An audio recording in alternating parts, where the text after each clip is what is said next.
Welcome everyone. Thank you for joining tonight. We're just going to give it a minute to let people start to filter in. Thank you for being here. Before we start, if you want to go into the chat, let me make sure that's enabled. One moment.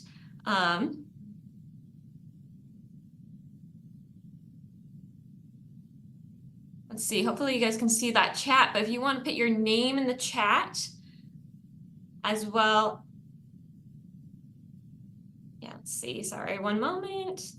Here we go, who can chat? Everyone. Okay, but as people are joining in, if you'd like to put your name in the chat, where you're joining us from, and maybe your favorite body of water. For example, my name is Ava. I'm living in Sebastopol, and my favorite body of water is the Tamales Bay right now. So, hello, Angela and Cliff. Thanks for joining us.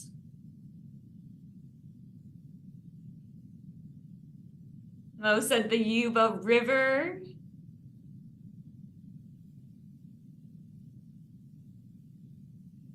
Hi, Janie. Hi, Karen. Spring Lake, that's always a beautiful one. I was just hiking there the other day.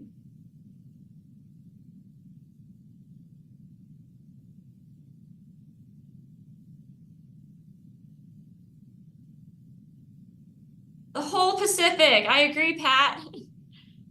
Any river, a lot of river lovers. Love it. Okay, well, thanks for sharing. It's nice to see people joining from all over the county. I'm seeing a lot of Petaluma. Oh, Sacramento. Thanks for joining from Sacramento, Healdsburg, Santa Rosa, of course. So thank you all for sharing. Continue adding stuff in the chat if you'd like to communicate and let us know you're here and give love to us and the other attendees in the audience. So we're going to dive in. So again, good evening, everyone. Thank you for being here tonight and for being a part of this presentation, Retain the Rain, Rain Gardens and Swales, brought to you by Dailyaks in the city of Santa Rosa. We appreciate you taking the time to spend your evening to learn how you can build your own rain garden and contribute to water conservation. So for those who don't know Dailyaks, well, first, my name is Ava, and I am a program coordinator at Dailyaks. I'm joined by my coworker, Morgan Margulies. He will also be presenting today. And hey, Mo.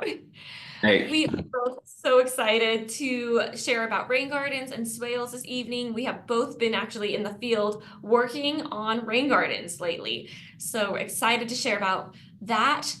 So for anybody who's not familiar with Dailyaks and what we do, Dailyaks is an environmental education nonprofit based in Sonoma County that inspires transformative actions and create connected, equitable, and climate resilient communities.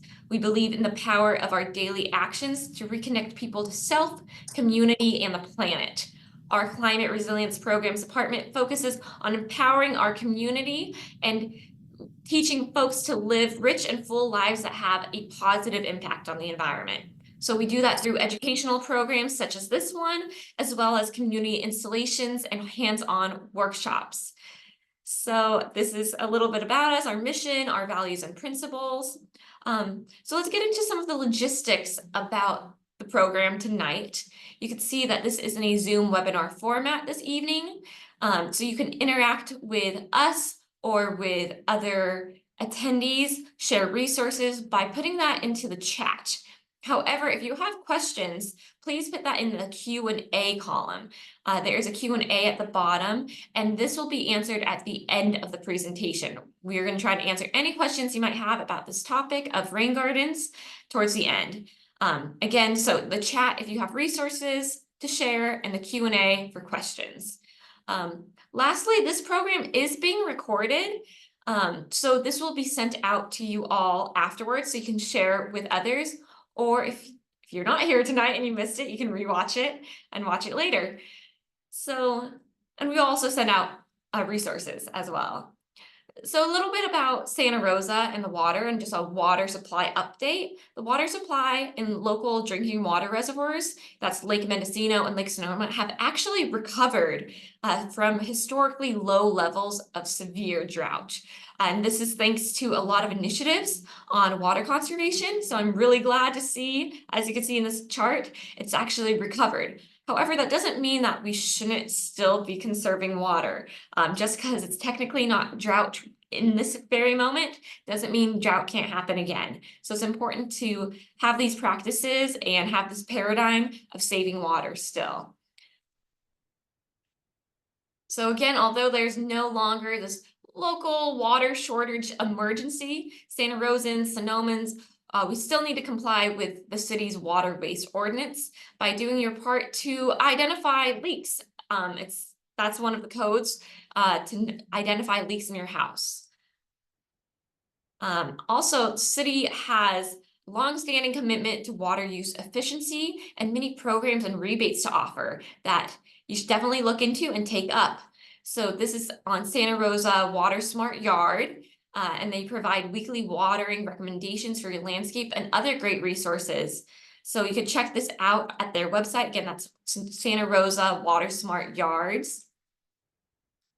And all of their rebates are available to Santa Rosa Water customers. Again, that's Santa Rosa Water customers, not necessarily Santa Rosa area. But here are two related to landscaping that are really great if you're thinking about sheet mulching your yard and changing your lawn for a sheet mulched landscape. This is called Castro grass, and it's the city's lawn conversion landscape rebate, and it's $1 per square foot. The other one is the irrigation efficiency rebate, which is changing your sprinklers to drip irrigation. So for all of these projects, you have to be pre-qualified before you start. So make sure that you call the city and get pre-qualified so you can get this rebate. You can learn more on their website. Lastly, there is this rainwater harvesting rebate. So with the rainy season coming, it's best that we capture all that water to use during times of scarcity. It is 25 cents per gallon of storage of capacity. So for example, if you have a 100-gallon tank, you would get $25 back. There are more specific requirements. So go on their website and look into that as well. This is what their website looks like. It's here's the address, srcity.org/water. Again, that's srcity.org/water. So thank you all again for being here tonight. I'm going to pass it over to Morgan to begin this presentation on rain gardens. Hi, everyone. Yeah, thanks for coming tonight to learn about rain gardens. Before we get into it, I want to just start at the widest scale that we can begin with as we start to think about why it's important and how rain gardens can be used within our homes. So starting with our largest water body, planet Earth, or would it be also wise to call it planet water? Water is 70.8% of the Earth's surface. It is the most abundant thing on our planet. Given that, if you could go to the next slide. Yeah, given that,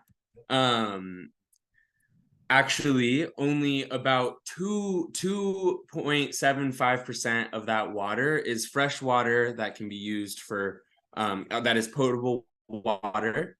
Most of it is stored in the oceans and is therefore salt water and not something that we can use. Most of the water that is fresh water that is available most of the fresh water is unavailable, stored in glaciers and snow. And the places where we can find water include rivers, fresh water include rivers, lakes, actually, and however, the most abundant source of fresh water is actually groundwater. Most of the available fresh water is found in the ground. So when we want to think about cultivating water resources, we really got to start thinking about how we can recharge our aquifers and focus on the health of our groundwater. Yeah, the amount of water stored in the soil is more than 100 times greater than the amount of water stored in all lakes and rivers combined. So focusing on the soil as a means of water, bolstering our water resources is really important. So the next slide, we in Santa Rosa is within the Laguna de Santa Rosa watershed. So we're going from planetary down to watershed based. So all the water that falls within this boundary infiltrates into the groundwater table or runs through the Laguna de Santa Rosa to the Russian River. All the decisions that we make within this boundary has a profound impact on the rest of the watershed and downstream watersheds, whether it's a dramatic action like paving a creek bed or letting polluted water run into a storm drain. The health of our watershed is profoundly important for many reasons, including maintaining fresh water supplies, preserving biodiversity, protecting residences from flooding. Furthermore, watershed health has a profound effect on climate and the climate crisis itself. So before we get into it, I want to show a brief video about how water is so intertwined with climate change and the current situation we find ourselves in. When we think about climate change, we tend to think about carbon dioxide in the atmosphere warming the planet. Carbon is so central to our thinking about the climate that many other important aspects are excluded from the conversation. One of these things is water. Water is actually the dominant greenhouse gas, but its global effects are difficult to measure because it doesn't spread out evenly in the atmosphere like carbon does. Its effect on temperature also depends on the many forms it takes. When it takes the form of a haze, it has a warming effect. When it takes the form of clouds, it has a cooling effect, except for at night, in which it has a subtle warming effect. Since atmospheric water is hard to model, it tends to get ignored. But temperature is not the only important aspect of the climate here. If the climate can be warm or cold, the climate can also be wet or dry. The rampant rise of floods and droughts of our time are said to be caused by climate change, but really they are climate change. While temperature does have some effect on rainfall, floods and droughts are primarily caused by disruptions to the hydrological cycle. We tend to think of the water cycle this way. Rain falls, water evaporates, condenses into clouds, and repeats. But this is only part of the picture, since a lot more happens underground. Healthy soil is like a sponge that soaks up a lot of water. Some of it is taken up and stored by plants, and some of it percolates deep down into aquifers. This groundwater wells up and feeds springs and streams, which allows even more life to thrive. There's then much more water to evaporate from the saturated ground or to transpire through plants. This abundance of water vapor allows for more consistent rainfall. So what happens if we cut down the forest, plow the grasslands, and expose the soil? Without trees or plants to buffer the rain, the heavy downpour compacts the soil. The water can't soak down into the compacted ground, so almost all of it stays above ground and we have a flood. Almost all this water runs off, carrying loads of topsoil with it. And when the rain stops, the little water there is left evaporates very quickly, leaving the ground compact and dry. This lack of percolation depletes the groundwater over time, so it can't feed the streams, which dry up. Now there's no water in the land to feed rain clouds, and we have a drought. If a rainstorm does come, it just creates another flood and worsens the subsequent drought. Instead of consistent rainfall, we have a flood-drought cycle. Fortunately, it is possible to reverse this trend. There are ways to regenerate ecosystems and restore the water cycle pretty rapidly while feeding people in the process. Making subtle changes to the land's topography can slow the flow of water, allowing more of it to soak into the ground and be used by plants. Plants with deep roots help break up the compacted soil, allowing water to percolate deeper. Everyone has a place in reversing the climate crisis. Whether you're working to protect healthy ecosystems, regenerate damaged ones, or just helping yourself or your neighbor depend a little less on industrial agriculture, you are helping the earth heal.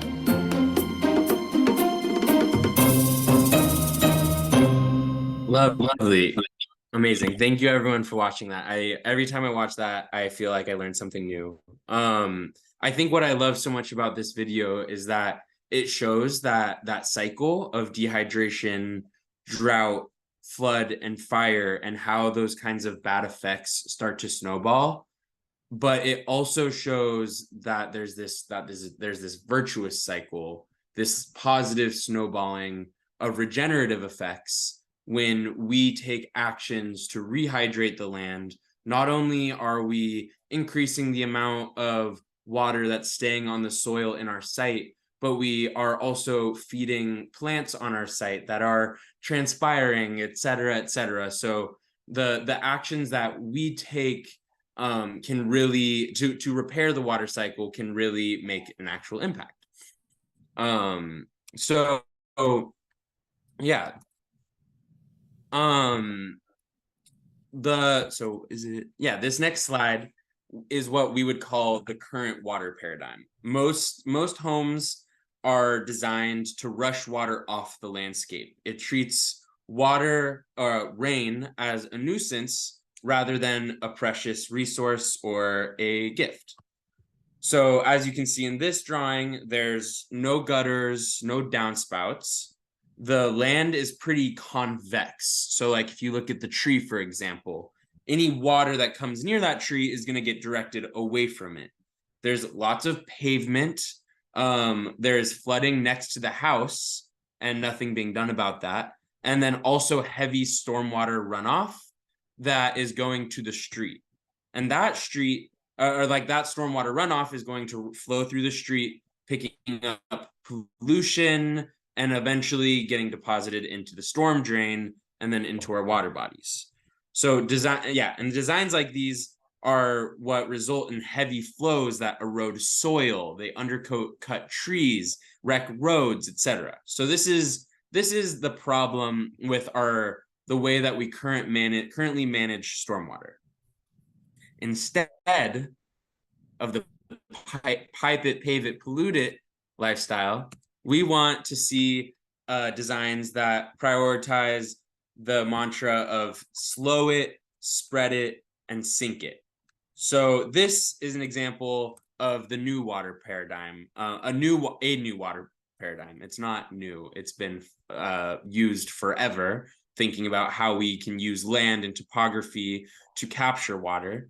But so this slow it, spread it, sink it model treats water as a precious resource. When it falls on our roofs, we capture it in rain tanks. When that tank is full, we direct that excess water into plants or a tree planted within a basin where water can settle as opposed to be rushed off the site.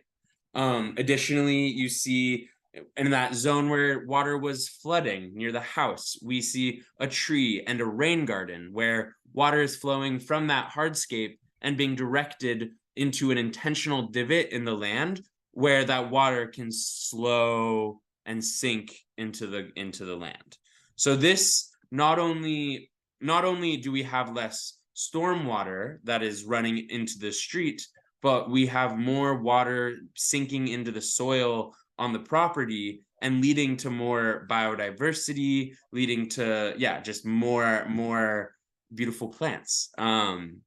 Also another feature here that I would highlight that I think is such an amazing stormwater management strategy are the curb cuts. So the water that is flowing down the street at a rapid pace, because there is this intentional divot in the curb, water can enter and that it's also it would have to be dug down in that sidewalk strip.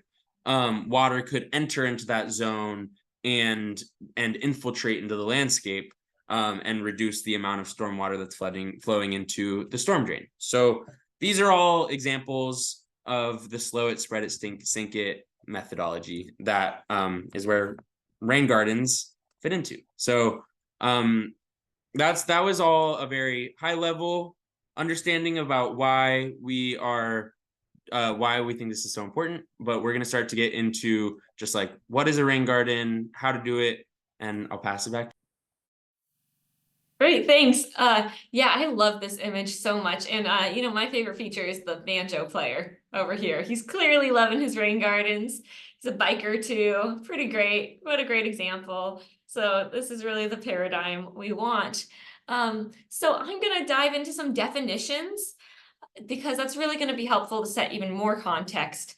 So stormwater and rainwater they both come from rain and the sky and precipitation, but they are two different things. So stormwater comes from rain and it carries pollutants and it's water that has hit the ground, which originated from precipitation.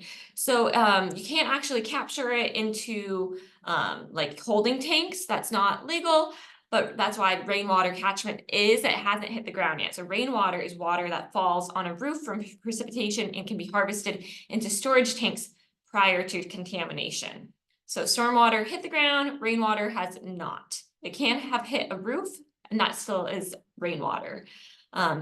So we have active rainwater harvesting and passive rainwater harvesting. So active rainwater harvesting is the utilization of water harvesting tanks that capture and store water in times of plenty to make readily available in times of scarcity, where passive rainwater harvesting is the utilization of water harvesting earthworks to create a living sponge to capture, infiltrate, store, and use these waters to grow more life and resources. So that's a rain garden. Again, so active rainwater harvesting is tanks, which is really great, but can become pricey.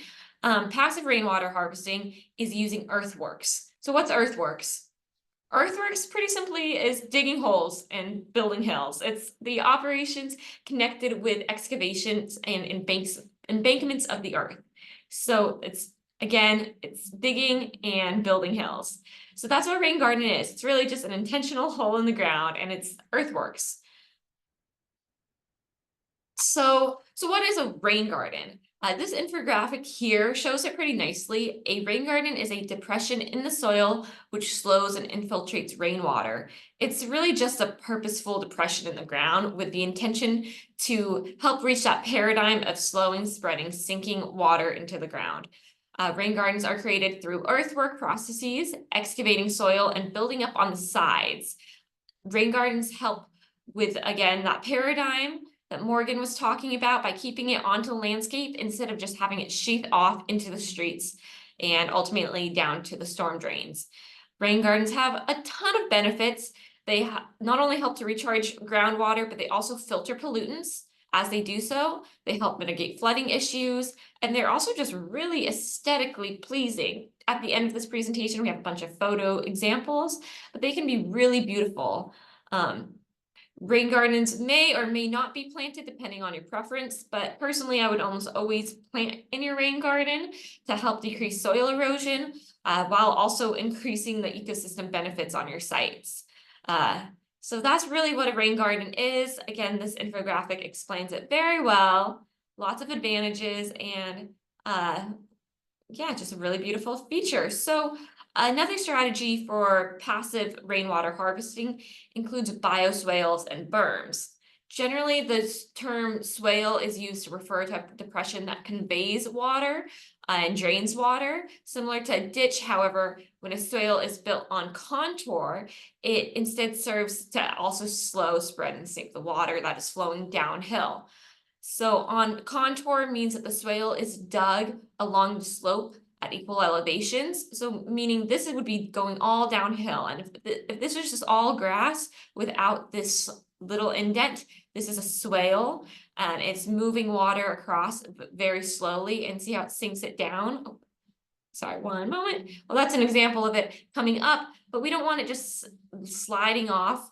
We want it going into the soil. So little swales on contours, and then a berm is built up. On the other side, you can see how this is just a little bit elevated, so it keeps it in.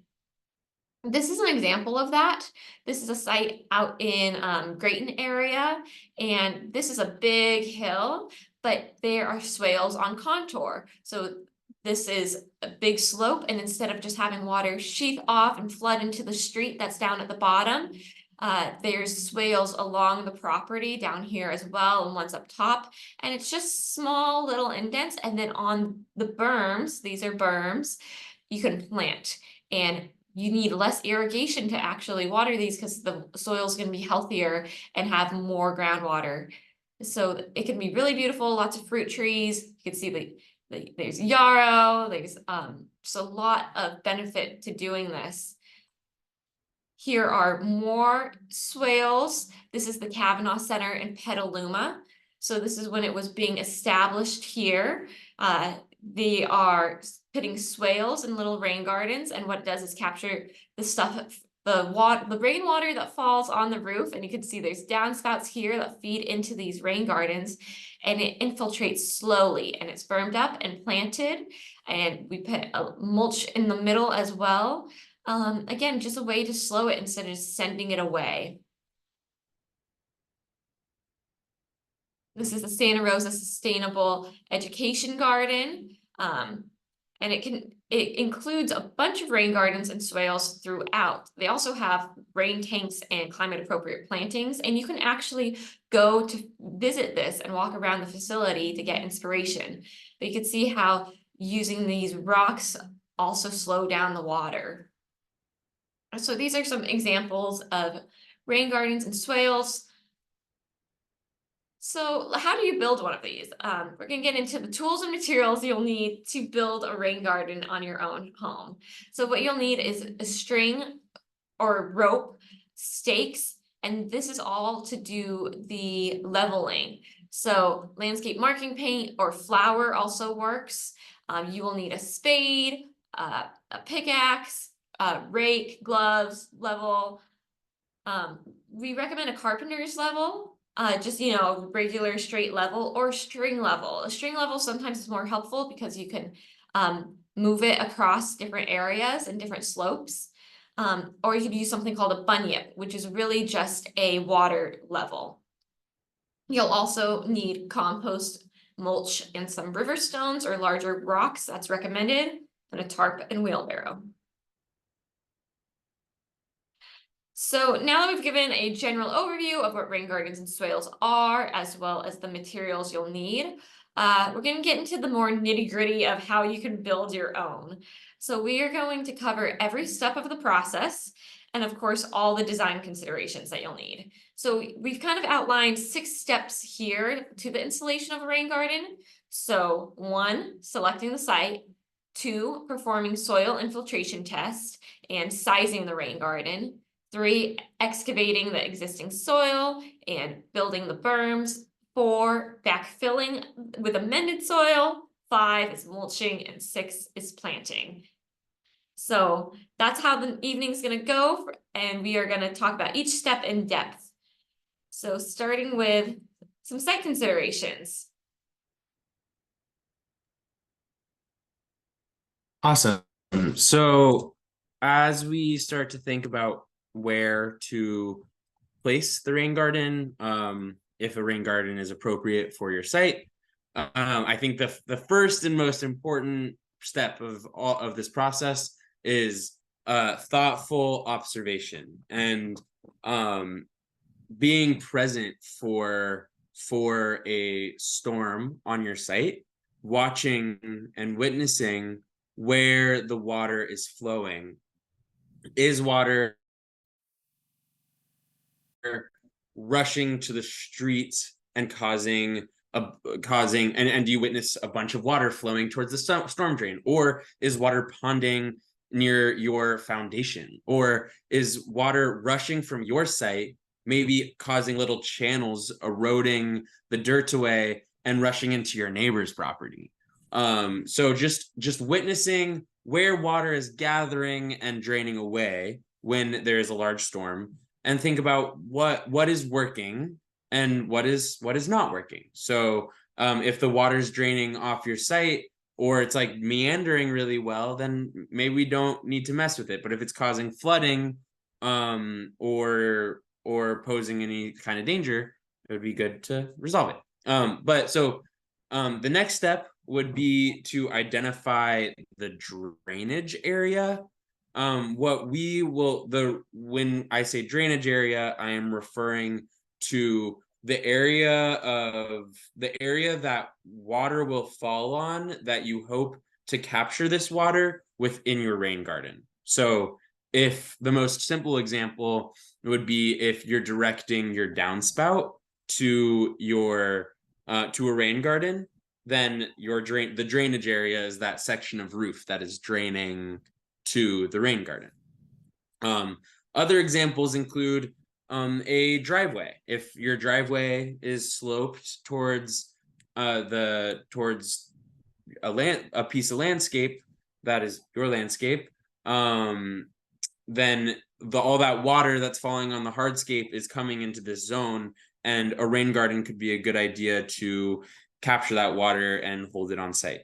So it's good to just observe, identify where water's coming from, starting at the top of the watershed, looking at top of your watershed. So when we say that, we're like, your property is your watershed. So where is the first place that water's hitting? If you live on a hill, you might want to just consider the top. You want to start at the top. So additionally, solar aspect, you can start to think about if there's a bunch of shade in a certain zone, it's best to do this in a sunny area because we're going to be planting plants, but shade is not a problem because there's a lot of plants that love shade, especially riparian plants. It's good to just take note of existing trees. I would recommend not digging a rain garden within the drip line of a tree, which means within the canopy, like wherever the canopy is reaching out to. You just don't really want to damage the roots of your tree, especially if it's well established. And rain gardens can be really good near trees because it increases the amount of groundwater, but you don't want to damage the tree during the process of excavation. Last, you definitely want to consider utilities. Call 811 dig. They're great. They will, when you open a ticket, they come and analyze your site for all of the underground gas line, water line, etc. So you're not going to damage anything when you're digging this rain garden. Next in site considerations is soil type. So what kind of soil do you have? Do you have clay soil, loam soil, or sandy soil? It affects because those three different types of soil drain in profoundly different ways, and impact the amount that we can actually hold in this rain garden. So we'll get to that a little bit more in a little bit. Also think about the slope. So these rain gardens are very DIY. We're not pumping any water into a rain garden, so it must be downhill of the catchment area so that we can use gravity to get it to the catchment area, aka drainage area. So it must be downhill so that gravity can bring the water there. I would also recommend not just going for not doing a rain garden on a slope that's greater than 10% without consulting an engineer or someone that has expertise in stormwater, because when you're working with higher slopes, you increase the likelihood of landslides or erosion mostly. So not to say that rain gardens can't be on slopes of 10% or greater, but just consulting an engineer, planting the right plants, and making sure you do it in a way that is not going to compromise the integrity of your slope. So you can know what the slope of your land is by checking how much it rises or falls over a horizontal distance, and then you use that rise over run. On steeper slopes, those kinds of bioswales that Ava was referring to can be really, really great ways to slow sink and spread water. Additional considerations when we're still in this planning phase is just setbacks. So you're not wanting to infiltrate water within 10 feet of a building or above contour of a building, because the whole point is putting water into the soil. So you don't want to compromise the integrity of the foundation. You don't want to do rain gardens near steep slopes. With near septic tanks or drain fields, at least if you can be about 10 feet downhill of a septic tank, but at least don't do rain garden at least 50 feet uphill of the septic tank. You don't want to do rain gardens near drinking water wells, 100-foot setback, near utilities, because you don't want to break the utility. If you're having really high groundwater in the winter already, and like that's causing really soppy soil, site's probably not best for a rain garden. Yeah, if there's spots that are just not draining well. I think that draining well due to like heavily compacted soils, we can work on amending the soil.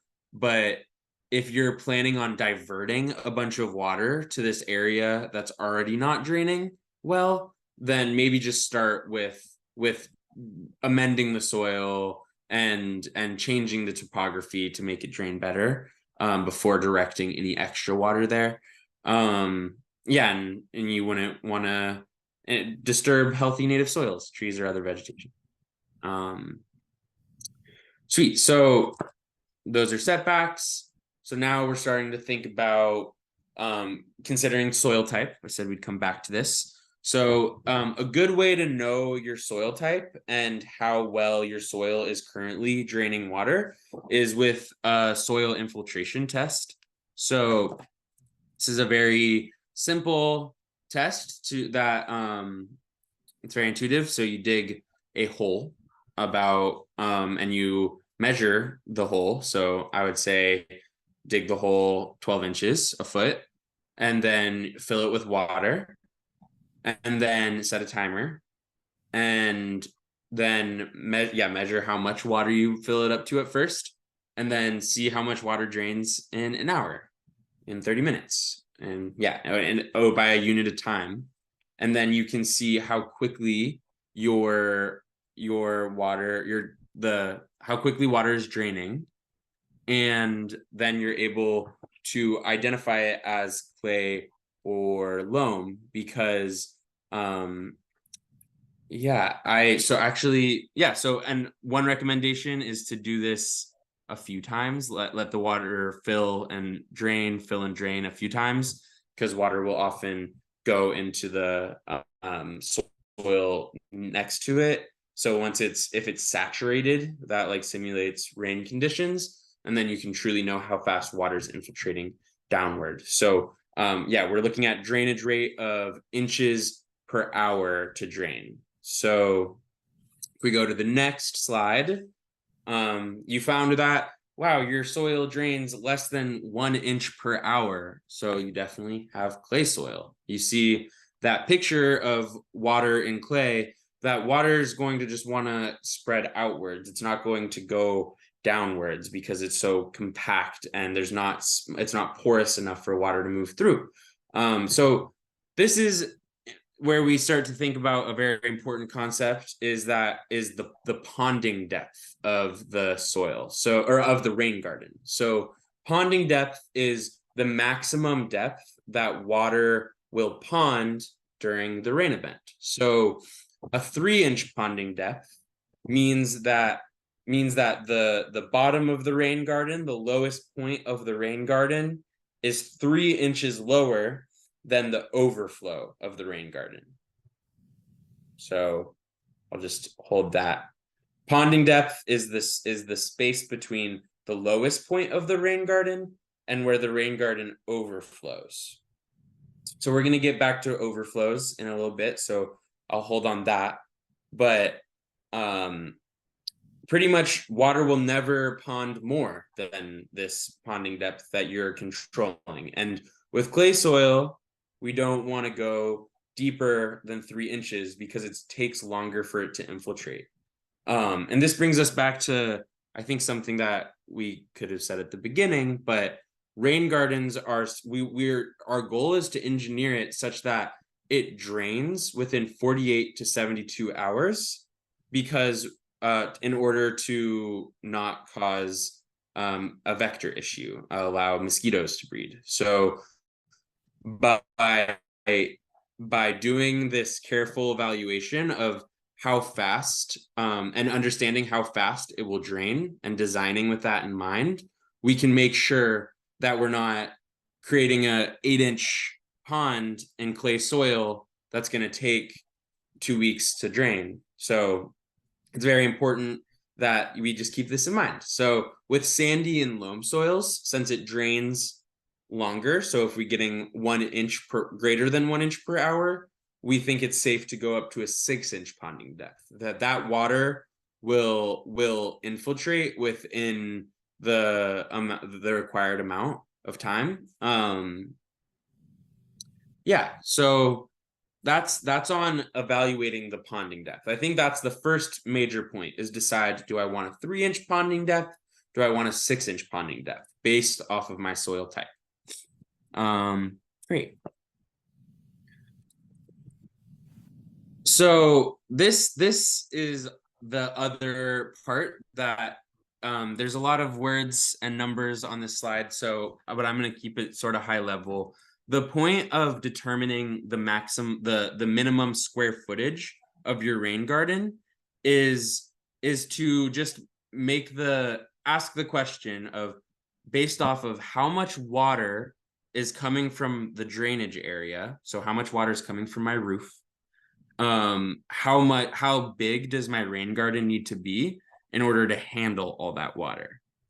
Now, it's not the end of the world if your rain garden is too small to handle all of the water that comes to it, as long as your overflow is designed properly. So if your overflow is just directing all that water to the street, then if your rain garden's too small, then it just means it's going to overflow to the street. You're not going to pose a risk of flooding your house. So that's, but by doing this exercise, I'll just go over a few of these calculations to think, so that we can like start to think about, okay, if I want to capture all of this water that's falling off my roof, how big does my rain garden need to be? So we will, when you're sizing a rain garden, we like to think about it in terms of we want to design a rain garden large enough to hold an 85th percentile storm. What that means is that 85% of all storms are less intense than this. So it's a relatively intense storm in relation to the area that you're in. So I don't know if that made sense. I hope it did. But we're designing for an intense storm because we don't want to design just for the average storm, because that means that there's going to be more intense storms than that. So if we make sure that the basin's volume is greater than the input that is coming in, that is draining in, then we will be able to hold all that water. So if we want to calculate the volume of input, this is a really fun exercise to go through because it makes you understand how much water falls on your roof. So a principle that we communicate to everyone is that a 1,000 square foot roof receives 600 gallons of water in 1 inch of rain. So so in 1 inch of rain across a 1,000 square foot roof, 600 gallons of water will fall. That is because there's 0.6 gallons of water per inch per square foot. So if Santa Rosa's 85th percentile storm through 24 hours, so a very intense storm, is 0.92 inches. So therefore, you can use this equation, that's the third bullet point, in order to calculate how much water is falling on your roof. So if, in an 85th percentile storm in Santa Rosa. So whatever size your roof is, 15,000 or 1,500, 2,000 times 0.6 times 0.92, we'll be able to understand how many gallons you're really truly working with, how many gallons we want to hold in that rain garden. And then the second equation is a volume equation. So I know I'm talking about equations so much, but it's just how much water can be held based off of how deep the rain garden is. So we figured out the ponding depth. It would be, if it's clay soil, it's 3 inches. If it's loam, it's 6 inches. So the depth of the rain garden times the conversion factor for gallons per feet cubed because we're working with feet. So it's the depth times gallons per feet cubed. And then we'll take that capacity is what is the input and divide it. So we can just go to the next slide to like walk through how this would be important, or how this could be used. So I want to direct my downspout from a 200 square foot roof to my rain garden, and I have clay soil. How large should my rain garden be? How large should my rain garden be if I want to hold all this water in the rain garden? So we figure out the input, the amount of water that's falling on that roof. So that's that 200 times 0.6 times 0.92, because that's the 24-hour rainfall. So 110 gallons in a 24-hour period during a relatively intense storm in Santa Rosa on your 200 square foot roof. 110 gallons are falling. So then we use the second equation to determine the minimum square footage that the rain garden needs to be. So if I want to hold 110 gallons and my depth, and then use that, just plug in the equation, it needs to be 59, about 60 square feet in order to handle that amount of water. So this is once again just sort of a thought practice, a thought exercise, as they say, of understanding how much water is coming off of your roof and therefore how large the rain garden should be.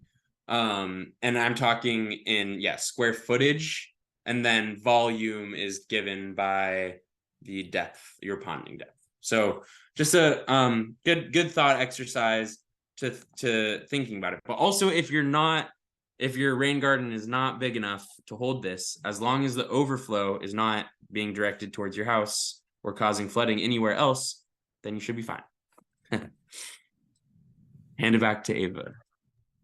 Great. Yeah, I think all that, it's a lot of math, but it does make sense in the long run that you are wanting to direct all of that water as much as you can to your rain garden. So you want it to be an appropriate size.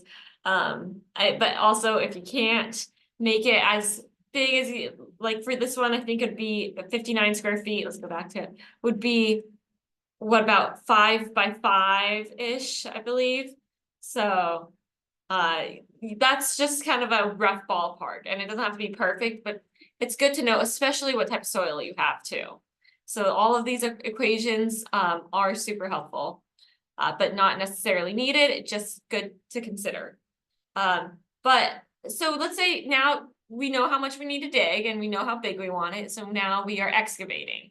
And I know, especially in Petaluma, that it can be pretty hard to break through some of that clay soil. But the goal is to dig out the area and to remove past the ponding depth, actually. So the next photo, I'll show this, but we want to make sure everything's level too once you dig to the depth you desire. And we're gonna, so using a level in the middle, you can see this is a good photo of it. So this is kind of what we're talking about when we fill back in. So a few principles here. You need to think about the inflow, which Morgan was explaining, and the overflow. So even though to the eye it would look full up to here, it's really not this huge pond. We're not making a pond, even though we're using the word ponding area a lot, and we're not making some big swimming hole. It's going to be pretty shallow, yet you're digging a lot to amend that soil. So even though you're digging here, it looks like it's up to here, you're actually digging this much. So this, we would have dug all the way back, and then we'd add rain garden soil mix, which is a blend of compost and the native soil that you dug out to just amend that soil, and then you mulch. So again, you can see that. And Morgan, you said that it was, you would dig down, the ponding depth for clay would be 3 inches, correct? Yeah, so 3 inches, and then we dig actually 9 to 12 total, more just to, so 9 inches here, so this would be about 12 inches, so that's about a foot depth. Then you add and you backfill. You always, some principles, it's hard to tell here, but this is where you need that level. You need it level at the bottom. And you also, this is where the string level comes in handy. You want the inflow to always be the highest point. This would be the house over on the side. And you want the inflow coming in, and you want the ponding area to be lower than the overflow. Because it won't work if the overflow is all the way down. Then you're just using conveyance swale. You want ponding area to be the low point, overflow to be the mid, inflow to be the highest. Those are really the principles. And so for the inflow, we're talking about where the water is entering in the garden. So whether that's a downspout, or as Morgan said, it could just be your concrete. A lot of pathways and driveways just channel into your landscape. So thinking about that, and then inlet options are going to be mulch or a gravel channel. I recommend gravel, at least for swales. Having rocks and gravel for the movement of water, but maybe not necessarily in the ponding. You can have it in the ponding area just for aesthetics, but you don't want to put too much mulch without the rocks, or it could just flow in a storm. So a bioswale is just the name for swale that's planted. So you can also use the downspout elbows or PVC extension sometimes, because sometimes it flows to an area that's not where you want your rain garden. By getting PVC or some sort of piping to channel it is another option for inlet. Again, you want to ensure that the inlet is sloping downhill towards the garden. Obviously, we don't want it sloped towards your house or any features that could flood. Slopes downhill, and water inflows into the uphill edge of the rain garden, of course. This is an example of different inflows. Sometimes it can just sheath over grass. As you know, a lot of grass sometimes gets muddy, and if you're not going to sheet mulch your whole landscape, that's option one. You can kind of just use the topography, the natural topography of your land. You don't necessarily need a channel, but there are other channels. But again, there's the vegetated swale, there's a hardscape channel. You can use pipe and PVC. So this is just an example of it. And again, this shows a 10-foot minimum. You can technically, 10 feet is really what we want away from a house. You can get away with a little closer if you're going downhill, which you should be. You never want to do rain garden on the uphill side of a house. Like if you have a shed in your backyard and you want a rain garden, you've got to be careful that you're, again, not flooding that house. So 10 foot is kind of the setback, is what's preferred. This is an example of one that we installed before the plants grew in. Now it's looking really good, but in Windsor, with the town of Windsor actually, and it's hard to see, but this is a berm, and we had to dig quite a bit. This was about 12 feet down, not 12 feet, 12 inches down. And then we backfilled it we mixed the soil that we excavated with compost. And luckily you can get free compost through the compost hubs now in Sonoma County. And you can look that up by going to zerowastesonoma.org. We will include resources in the follow-up email. But we took the excavated soil, we put it off the side, we mixed it with compost, and then filled it back up, and then created a berm. These rocks are just aesthetic. It's taking from actually 3 downspouts over here. So this one, which just channels in, and the other ones we piped over.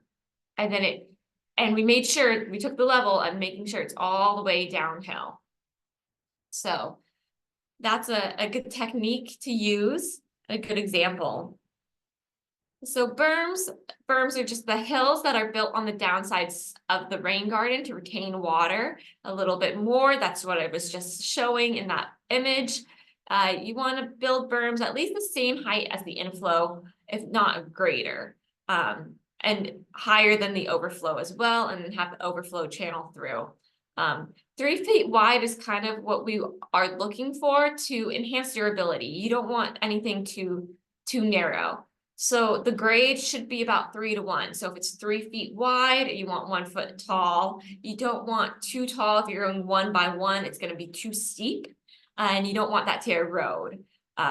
So you at most 3 by 1 to minimize erosion. Also, when you're making a berm, it's best to do it in small layers and tamp it down. The rest of the rain garden, you don't want to tamp. You want it porous. You want the water to infiltrate and go into the soil.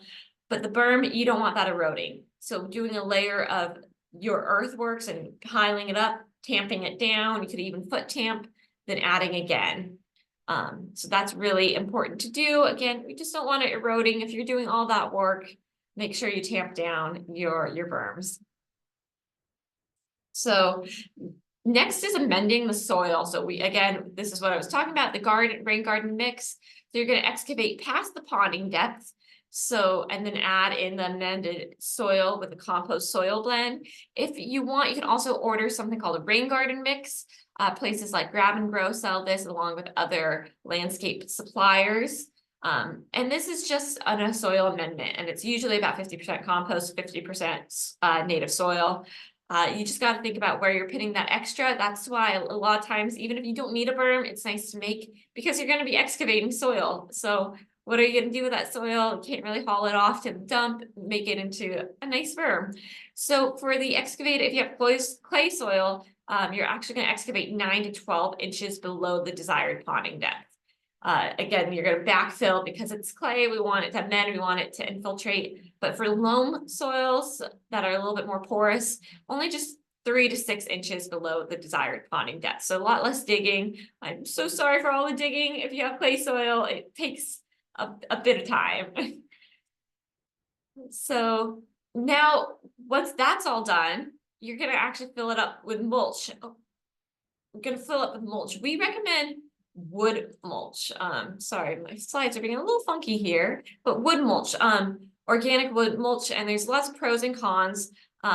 Wood mulch is amazing, as in not using just gravel, because this can actually feed your soil and adds a lot of nutrients to soil and can naturally decompose as well. Whereas rocks aren't going to really add any benefits to your soil. So mulch improves soil capacity for water infiltration. It reduces the evaporation potential, and it is less municipal water demand. So in all these rain gardens, you are going to irrigate during times of dry years or dry months.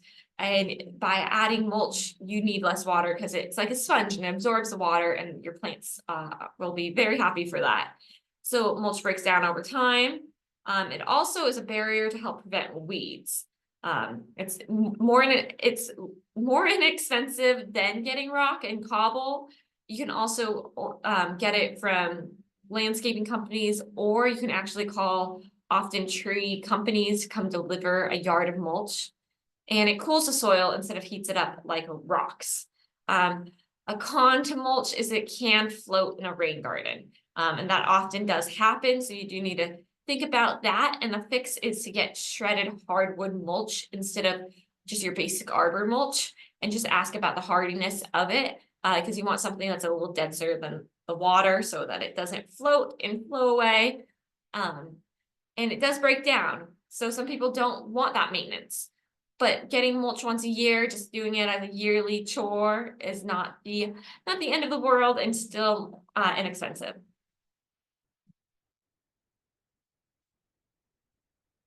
This mulch slide just wants to keep going. Okay, well, if you do want rock or gravel as mulch, there's lower maintenance to it, and it is very aesthetically pleasing. We do use that as well, but only for the swales. So as you saw in that photo, we did have enough to go through the whole thing, but we always do use cobbles to get it from the downspout to the rain garden, and then sometimes the overflow. So I would definitely recommend at least a little bit of rock and gravel for the movement of the water. A con to using it fully for your whole rain garden is it is more expensive, no water holding capacity. Like I said, it doesn't have beneficial benefits for your soil or plants, and it does warm the soil.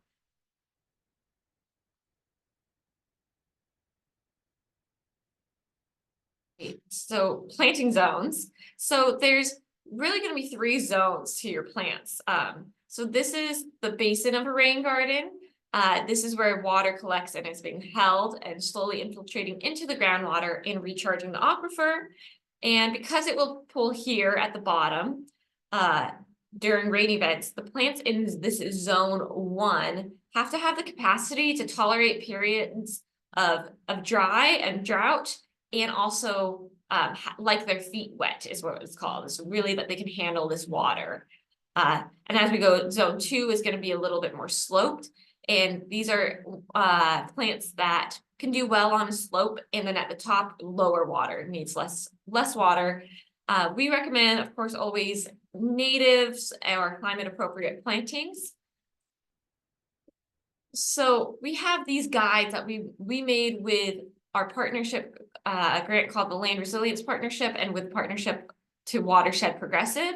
We will include this in a follow-up email again, and it has all the zones on here of things that we recommend that are good for zone 1, zone 2, and zone 3. So this is zone 1, and you can even plant trees in them. And these again are plants that can handle having feet wet for multiple days, but also climate appropriate during those hotter summer months.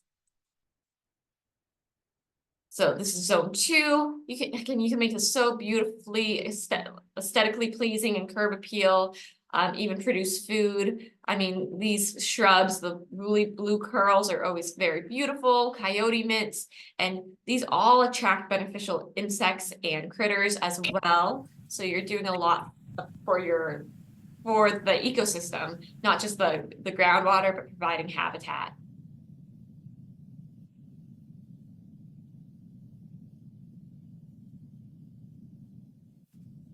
Same with zone 3, really beautiful plants that you can add. Again, we will send this in a follow-up email, and then you can design your own rain garden through this.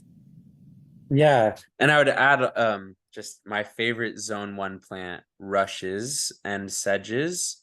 Both are really good at just establishing themselves in the soil and increasing infiltration. So the California gray rush, California field sedge, and then also we often are planting the blue-eyed grass, which has a really sweet flower. But all of these plants are traditionally used, like the rush, for example, can be weaved into baskets, and it grows to be really like gorgeous, dark green, and it has really deep roots that take water deep into the ground. Yeah, they also sequester more carbon too. So you can help draw down atmospheric warming carbon and put it into soil. All plants really do that, but there are certain plants that have that superpower. And grasses are amazing. I would definitely recommend a lot of grasses. I think for the longest time, people just wanted flowers and all these things, but it's really beautiful to use textures in garden design. So using grasses along with flowering, like poppies and the blue curls, yarrow, but using these grasses have so many benefits and really aesthetically pleasing to the eye on the texture part. So adding grasses can be so amazing, especially those gray rushes. Those gray rushes are looking really good everywhere we've been planting. They really are probably doing the best out of all the plants we've been planting. You can check them out by going to our Miwok site at Miwok Park in Petaluma. We have an example rain garden there with a lot of gray rush, and it's looking very good right now.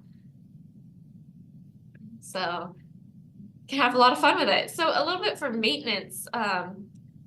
Does it drain in? The biggest thing is, well, after you make your rain garden, assess. Does it drain within 72 hours? As Morgan noted, this is super important because you don't want to harvest or have a vector issue and have mosquitoes breed. So making sure it does go down. We are, again, not creating a pond. We want this to go into the groundwater. You also check if there's any sediment building up or debris, especially in your overflow or even your inlet, so you want to make sure that's doing well. And we're going to add irrigation during dry months until the plants are established. Once the plants are established, you can wean them off the irrigation. The best way to do the irrigation is drip irrigation and just running lines right through your garden. You also want to replenish mulch where there's bare soil. So when you see bare soil, just adding some more mulch. And then to repair any erosion, because erosion might happen. So planting ground covers, especially on the slopes, will help with that. And energy dispersion, such as splash blocks or cobbles. So if all the water's coming off and eroding, and it's just, when you see it come down a downspout and it is just hitting the ground and just eroding it, getting a splash block or using cobbles to slow down that water. So that's going to be really important as well. Removing weeds, doing it naturally by avoiding herbicides, and removing debris from the overflow. All very important things when it comes to rain gardens, or any garden really, just making sure you are taking that time to observe how your site is behaving and reacting to the inputs that you are doing.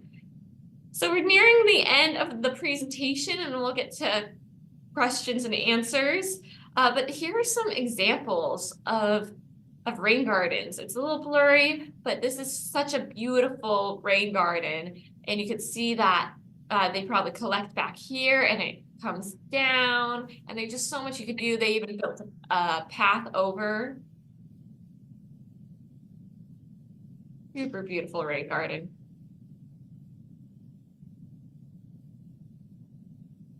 It's just some native plants, and there's little, sometimes rain gardens are so subtle that you can't even really see, but there is like a small indent here, and these are grasses that do well in rain gardens, and it does slow it down here. I love that they use these features of the rocks too, and just from a landscaping aesthetic design, it's really works with layering, which is beautiful. That's that gray rush back here. It's deep green, that's just beautiful.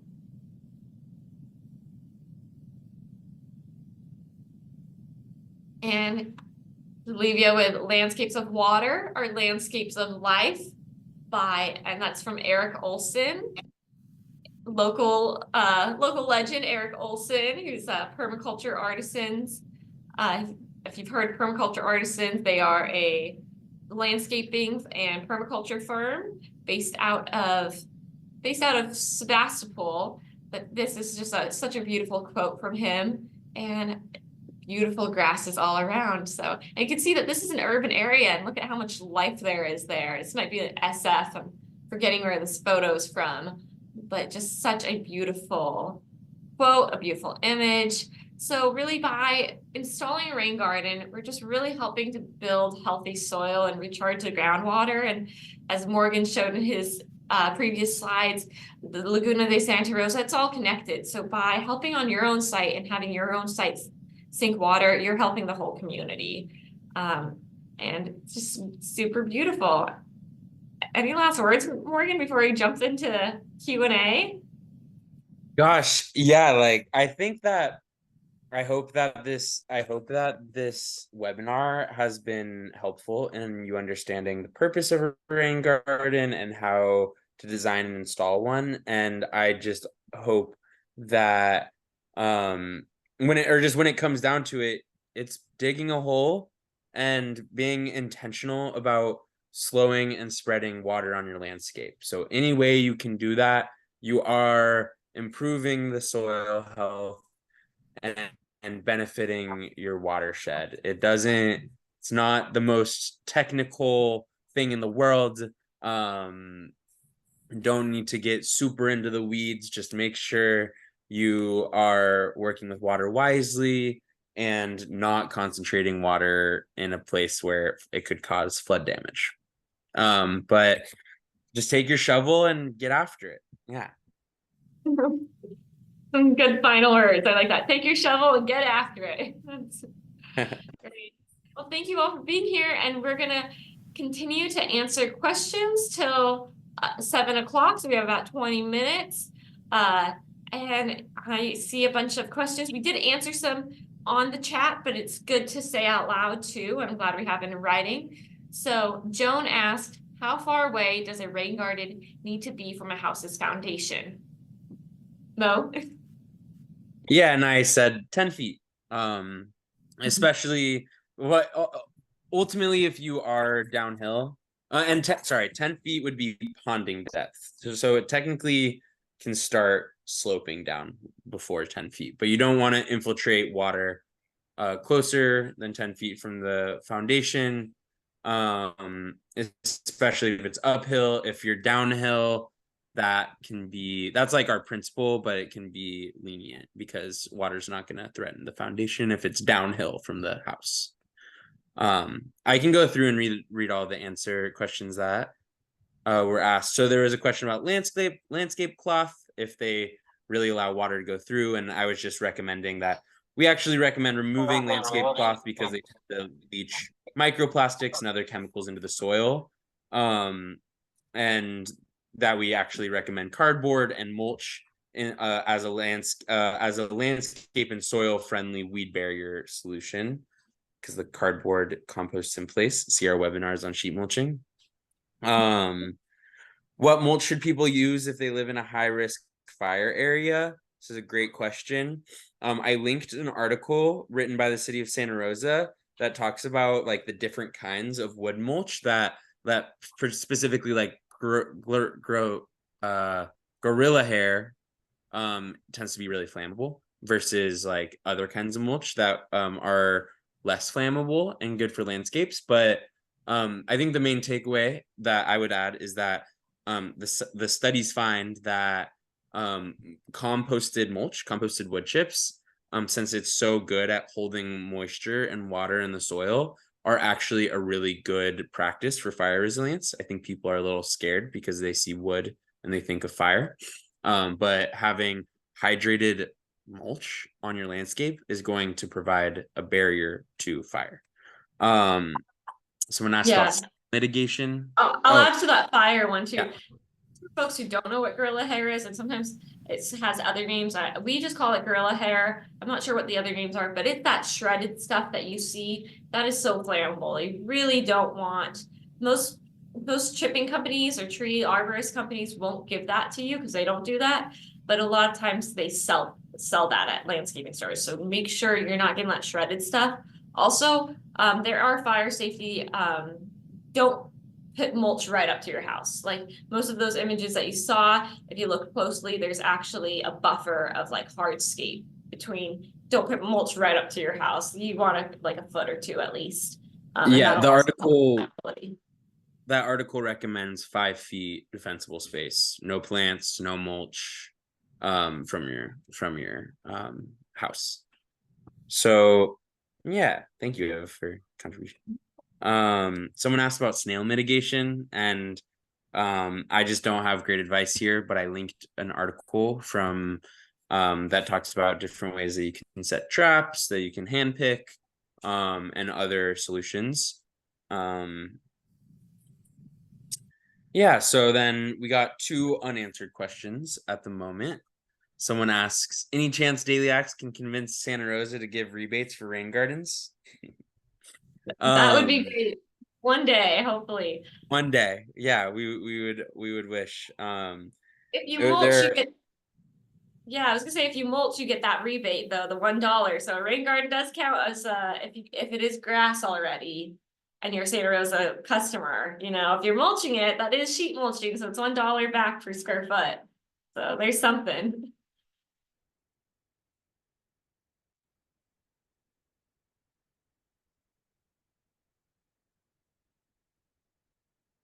Is Mo frozen? You there, Mo? Let's see, Morgan might be frozen, at least on my end. So I will continue with these ones though. But yeah, let's see, I'm gonna continue answering these questions. So hopefully, anyways, for Santa Rosa rebate that we can get that soon.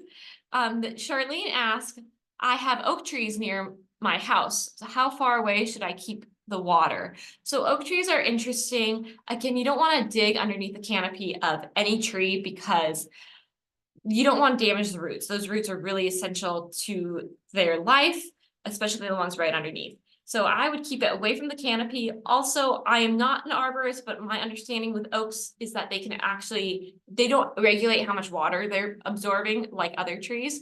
So often root rot is very common with oak trees. So I wouldn't overwater your oak trees or put a rain garden too close to it. I would keep it in zone 3 or further and not dig any of those roots up. So hopefully that helps with the oak tree question. Thank you guys for your questions. I appreciate the enthusiasm. Connie asked if we could expand on floods and drought not caused by climate change. So that's referring to the video we watched. And so what it's saying is floods and drought they are caused by climate change, but they also are climate change. If we're not taking in our water and infiltrating it into the soil, it's going to create more severe drought. And more severe drought is going to dry out our land and then create more flood. So as Morgan said, it is a snowball effect. So it's not just this greenhouse gas warming, but if we're not using our water properly and not controlling how our water is, it is going to kind of catastrophize and create issues and even have a warming effect. So as it said in that video, it's different than carbon, but it does, water vapor can have warming effects as well. So we want to really store it, and we keep saying there's a water shortage issue, but it's really not a water shortage issue, it's a water storage issue. So again, we want healthy soils for that. So Patricia is hoping to learn more about roof to rain tank and resources for self-installation. So rain tanks, they do have right now for the city of Santa Rosa, 25 cents per gallon. There is a lot about rain tanks that we could go into, and that is a whole nother webinar. I'm so glad you're interested. We do have recorded webinars.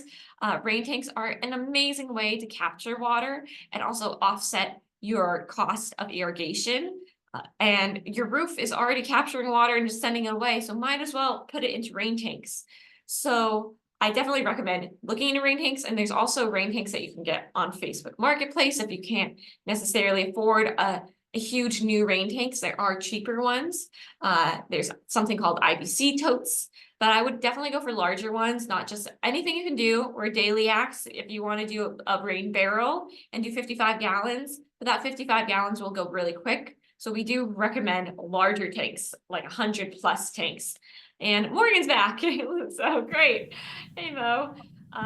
Just answering some more questions here. So Patricia, thank you for your interest. We'll make sure in the follow-up email to include a rain tank webinar too. We have recorded ones online. So, so another question is, how is water going to the street more polluted? And ask, is that a dumb question? No, not at all. So I think you're referring to how does it filter through a rain garden? And well, so basically stormwater is water that hits the ground and it's taking all the oil from the streets or your curb, even sometimes from your roof.